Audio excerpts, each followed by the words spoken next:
Welcome. आज और एक वीडियो लेके आपकी खिदमत में आए हैं हम। आप देख सकते हैं यहाँ पे जैसे यहाँ पे हमने स्टूडेंट डेटा लिया हुआ है जिसमें 24 स्टूडेंट्स की हमने डेटा लिए। यहाँ पे ये सभी डमी डेटा है।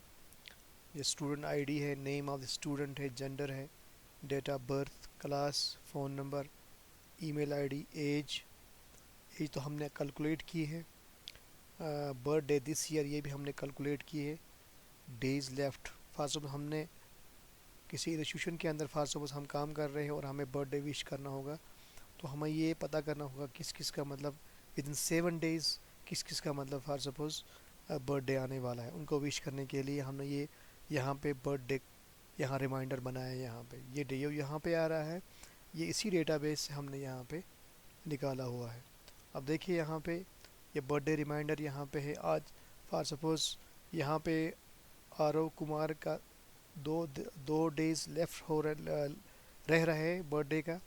इसी इसी तरह रिया शर्मा का एक दिन रह रहा है। तो मोहित वर्मा के 6 दिन रह रहे हैं बर्थडे आने का, क्योंकि यहाँ 29/11/2010 और यहाँ पे 29/11/2025 इस साल का। और यहाँ पे जो 0 डेज लेफ्ट आ रहा है इसका मतलब है करण सिंह का आज बर्थडे यहाँ पे। That means number of days are left 0, that means today is the birthday of mister Karan Singh. तो इसमें हमने कंडीशनल फॉर्मेटिंग यहाँ यूज़ की है। जिस जिस स्टूडेंट का यहाँ पे 1 से लेकर 6 दिन या 7 दिन यहाँ पे रहें, तो उनकी सेल्स में यहाँ पे कंडीशनली यहाँ पे फॉर्मेट येलो फिल होगा यहाँ पे। और जिस स्टूडेंट का आज बर्थडे है, जैसे करण सिंह का है, तो इसका सेल यहाँ पे कंडीशनली हमने लाइट ग्रीन कर दिया यहाँ पे। जैसे ये कल नेक्स्ट डे आएगा, ये ऑटोमेटिकली यहाँ पे ये रिकॉर्ड यहाँ से हट जाएगा। तो फॉर सपोज फिर उसके बाद एक दिन के बाद ये जब इसकी बर्थडे आएगी ये भी ज़ीरो होगा और यहाँ पे ग्रीन फिल होगा इस सेल का। और नेक्स्ट डे ये भी इस रिकॉर्ड से यहाँ से निकल जाए। और इस डेटाबेस में जिसका यहाँ पे 1 to 6 और 0 to 7 डेज आ रहे हैं, जिनके डेज लेफ्ट हैं बर्थडे के, वो इस बर्थडे रिमाइंडर में खुद ब खुद ऐड हो जाएंगे यहाँ पे। तो सिंपली हमने यहाँ पे स्टूडेंट आईडी, नेम लिया है, जेंडर लिया, डेट ऑफ बर्थ लिया, क्लास लिया, नेम लिया, ईमेल आईडी लिया। एज को निकालने के लिए हमने देखिए एज कैसे निकाला है। ये हमने जो ही मैं क्लिक करता हूँ, आप देखिए यहाँ पे थोड़ा जूम करने की कोशिश करते हैं। तो यहाँ पे देखिए आप, तो मैंने डेट फंक्शन यहाँ पे इस्तेमाल, डेटेड इफ़ फंक्शन इस्तेमाल किया है। तो यहाँ पे देखिए मैंने लिखा है यहाँ पे square bracket eight the rate of left square bracket, और लेफ़्ट में और एक स्क्वायर ब्रैकेट, फिर डेट ऑफ बर्थ लिखा है, फिर यहाँ पे राइट एंगल ब्रैकेट, फिर और एक राइट एंगल, फिर कामा करके टुडे फंक्शन को लिखा है। फिर इसमें उसके बाद हमने यहाँ पे ईयर फॉर्मेट को लिखा है। तो इस तरह हमने यहाँ पे इसकी एज निकाली है। एक्चुअली यहाँ पे मैं यहाँ एक्सप्लेन किया है मैंने। यहाँ पे देखिए जब भी आपने किसी चीज़ का किसी इंसान का डेट या स्टूडेंट का डेट या इंसान का डेट निकालना होगा, तो हमने ये फंक्शन इस्तेमाल यहाँ पर किया है। जैसे स्टार्ट डेट हमेशा अर्लियर डेट होता है, जैसे डेट ऑफ बर्थ यहाँ पे है, और जो एंड डेट होगा फॉर सपोज इस साल का डेट होगा यहाँ पे, या टुडे होगा यहाँ पे, जैसे मैंने वहाँ लिखा है। यूनिट यहाँ पे जैसे मैंने वाई लिखा है, मुझे ईयर चाहिए यहाँ पे। यहाँ पे एक्चुअली निकालने क्या जा रहे हैं हम, यहाँ पे एज। तो यहाँ पे क्या लिखता हूँ मैं, start date date of birth. And यहाँ पे मैं टुडे फंक्शन इसलिए यूज़ करता हूँ क्योंकि मुझे आज के डेट के हिसाब से उसकी एज बताना है। और यूनिट यहाँ पे कि कभी यहाँ एम हो सकता है, कभी वाई हो सकता है, कभी एम डी हो सकता है। तो मैं चाहता हूँ कितने साल का हुआ, तो यूनिट यहाँ पे मैं डबल कोट्स में वाई लिखता हूँ। तो ये इसका जनरल सिंटैक्स है या जनरल रूल है यहाँ पे। अब देखिए यहाँ पे जो मैंने फंक्शन लिखा है, मैंने यहाँ पे लिखा है इफ़ डेट, इफ़ के अंदर लिखा है मैंने ये वाला, ये स्टार्ट डेट है यहाँ पे यहाँ तक, तो ये अर्लियर डेट होगा यहाँ पे। उसके बाद लिखा है मैंने यहाँ पे एंड डेट, या एंड डेट के बदले क्या लिखा, टुडे डेट। टुडे मीन जो आज का डेट, यहाँ पे टुडे फंक्शन हमेशा आज का डेट देगा यहाँ पे। तो जो मुझे आउटपुट चाहिए, मुझे ऑनली इसका ईयर चाहिए, तो इसमें डिफरेंस होगी यहाँ पे। तो यहाँ पे स्टार्टिंग डेट होगा, यहाँ डेट ऑफ बर्थ और आज का डेट। तो आज के डेट से मेरा डेट ऑफ बर्थ या किस स्टूडेंट का डेट ऑफ बर्थ सब्ट्रैक्ट होगा, और जितने ईयर्स वहाँ पे रहेंगे वो यहाँ पे डिस्प्ले होगा। अब सवाल यहाँ पे है, तो मैंने इस तरह फॉर्मेट लिखा है यहाँ पे, क्योंकि मेरा डेटाबेस जो है वो मैंने टेबल के अंदर कन्वर्ट किया हुआ है। मैं इस तरह भी लिख सकता था, फॉर सपोज D5, क्योंकि D5 के अंदर यहाँ पे डेट ऑफ बर्थ मैंने यहाँ पे डाली हुई है। तो टुडे तो फंक्शन यहाँ पे भी दिया है और ये फॉर्मेट मैंने यहाँ पे दिया है। तो टेबल के अंदर यहाँ पे ज़्यादा यहाँ पे रीडेबल है। अब देखिए यहाँ थोड़ा मैं एक्सप्लेन करता हूँ यहाँ पे ये चीज़ क्या बोलता है यहाँ पे। अब देखिए यहाँ पे जो आउटर स्क्वायर ब्रैकेट यहाँ पे है, इसका मतलब है टेबल, करंट टेबल, जिस करंट टेबल के अंदर हम काम करने जा रहे हैं। वो जो ए द रेट ऑफ साइन यहाँ पे ये दिखाता है आपको, करंट रो दिखाता है आपको।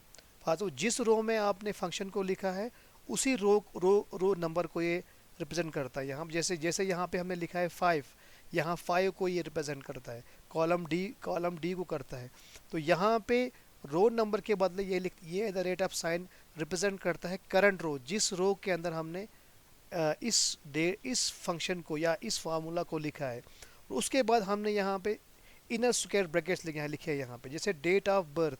डेट ऑफ बर्थ क्या है यहाँ पे, इस टेबल का। अब देखिए इस टेबल की हेडिंग लिखी है, क्योंकि हम टेबल के अंदर हेडिंग को लिया है हमने यहाँ पे, क्योंकि डेट। अब यहाँ पे स्क्वायर ब्रैकेट्स क्यों डाले हैं, क्योंकि डेट ऑफ बर्थ के दरमियान स्पेस नहीं होना चाहिए, क्योंकि यहाँ स्पेस से, तो इस स्पेस को हमने, इस स्पेस की वजह से हमने यहाँ पे इस हेडिंग को हमने स्क्वायर ब्रैकेट के अंदर रखा हुआ है।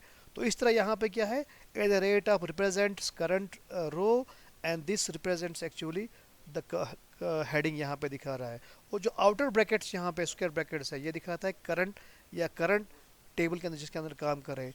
तो जाहिर सी बात है हम यहाँ पे अपने डेट ऑफ बर्थ को यहाँ पे लिख रहे हैं यहाँ पे, और यहाँ पे टुडे फंक्शन जो है ये हमें देता है कि आज का डेट क्या है, और इस डेट से, टुडे की डेट से हमारी डेट ऑफ बर्थ माइनस होके कितने ईयर्स यहाँ पे रहते हैं। तो इस तरह हमने इस फंक्शन को यहाँ पे लिखा है। इसी तरह आप देखिए यहाँ पे बर्थ डेट दिस ईयर, जाहिर सी बात है डे और मंथ सेम रहेंगे, सिर्फ ईयर चेंज होगा। जैसे इस साल का जो ईयर है वो 2025 है, जो डेट ऑफ बर्थ है वो 2010 यहाँ पे। तो मैं एंटर करता हूँ, देखिए हमने कैसा लिखा है यहाँ पे। अगर आपको दिख सकता है, यहाँ पे लिखा है मैंने डेट फंक्शन यहाँ पे लिखा है, इसमें मैंने लिखा है ईयर फंक्शन लिखा है मैंने यहाँ पे मंथ फंक्शन लिखा है यहाँ पे, और मैंने यहाँ पे डे फंक्शन लिखा है यहाँ पे। तो इसका मतलब है ईयर जो है मुझे टुडे चाहिए, टुडे मतलब ईयर का मतलब है मुझे इस डेट का ईयर पार्ट चाहिए, वो टुडे का मतलब है इस साल का। Month of date of birth वो सेम रहेगा, डे डेट ऑफ बर्थ का जो मंथ है डे होगा वो वही रहना चाहिए, सिर्फ यहाँ पे मुझे क्या चाहिए, इस साल का ईयर चाहिए। बाकी जो मंथ पार्ट है और डे पार्ट है वो डेट ऑफ बर्थ से हम एक्सट्रैक्ट करते हैं यहाँ पे। और उसके बाद यहाँ पे देखिए, यहाँ पे डेज लेफ्ट है यहाँ पे, यहाँ देखिए डेज लेफ्ट, ये थोड़ा फार्मूला यहाँ पे आपको लग रहा होगा बहुत थोड़ा सा कम्प्लेक्स है। यहाँ पे मैं समझाने की कोशिश करता हूँ, मैं यहाँ पे कॉपी करके इसको यहाँ पेस्ट करता हूँ, मैं कंट्रोल V करता हूँ। तो यहाँ पे देखिए ये फंक्शन मैंने कैसे लिखा है। देखिए इसमें क्या है, मैंने यहाँ पे इसको छोड़ कर यहाँ पे लिखा है मैंने इफ़ फंक्शन, मैं सबको इफ़ के अंदर मैंने एनक्लोज किया हो यहाँ तक। तो इसमें क्या लिखा है, मैं लिखता हूँ date of birth this year, जो मैं अभी निकला यहाँ पे वो कॉलम। अगर greater or equal to today है, अगर मेरी date of birth for suppose आज के डेट्स के बराबर या उससे ज़्यादा है, दैट मीन्स फिर कुछ डेज रहे हैं बर्थडे आने के लिए, अगर ग्रेटर आर इक्वल टू है, अगर मेरा डेट ऑफ बर्थ और आज की डेट ऑफ बर्थ टुडे की डेट बराबर है या ज़्यादा है, तो मैं क्या करता हूँ, मैं कहता हूँ उसको फिर यहाँ पे ये चीज़ दिखाओ। तो इसका मतलब क्या है, birthday this year minus today. तो इसका मतलब है यहाँ पे, तो आप आज के डेट ऑफ बर्थ से मतलब खासो date of birth minus today कर ले यहाँ पे क्या उसको माइनस करो, इसके यहाँ पे नंबर ऑफ डेज निकल के आएंगे यहाँ पे।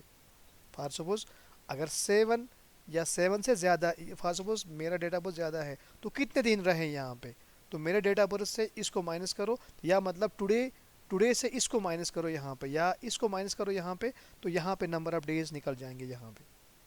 तो अगर फॉर सपोज ये फॉल्स हो रहा है, ये पहला कंडीशन फॉल्स हो रहा है, तो कहाँ जाना, इसके एल्स पार्ट में। एल्स में क्या लिखा है, मैंने यहाँ डेट फंक्शन डाला है इफ़ के अंदर, तो एल्स फंक्शन में लिखा है मैंने सिंपली क्या करना है यहाँ पे, अगर 7 से ज़्यादा है, इट मीन्स 0 या 7 नहीं है, डेज नहीं हो रहे हैं, तो क्या करना फिर सिंपली डे फंक्शन के अंदर मैंने क्या कहा, मैंने कहा ईयर टुडे जो है, टुडे इस साल के एज का जो ईयर है उसको एक बढ़ा, जैसे अगर जैसे हमारा ईयर यहाँ पे 2025 +1 करने से ये 2026 हो जाएगा।